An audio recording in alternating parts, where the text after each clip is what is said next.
Right now we're trying to incorporate more and more renewables, and for many of the things that we can grow, they will sequester CO2 during the growth phase, and so they drastically reduce our CO2 emissions for use of these vehicles, in the vehicles.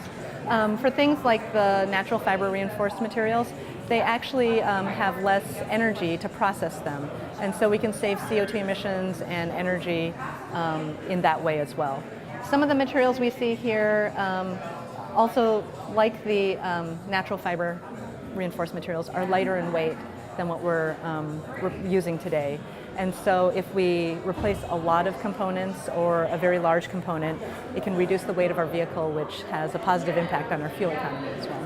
One of the other things that we're starting to look at in the lab right now is coconut.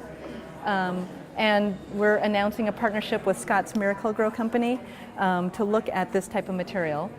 Scott's uses coconut husk fibers, that's from the green outer husk of the coconut, in their grass seed and soil products.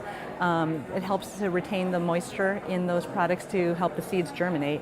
And after they make those products, there's some amount of fiber that's left over that is a waste stream to them.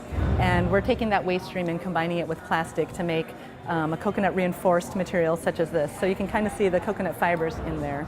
And we're looking at what types of applications we could use something like this for that's similar to something like that. One of the other interesting things we're starting to look at now is the flammability, because the coconut husk is very difficult to burn, because after the husks, the waste product come from the coconut harvest, they burn them, and it's very, very difficult to burn.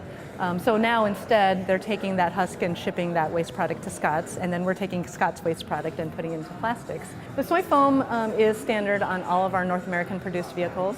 We're looking at different types of oil other than soy for other regions around the world. For example, in Asia, since soy is very treasured for the food, whereas here there's a large excess of soybeans. In Asia we're looking at things like palm oil that will go into the seeds there.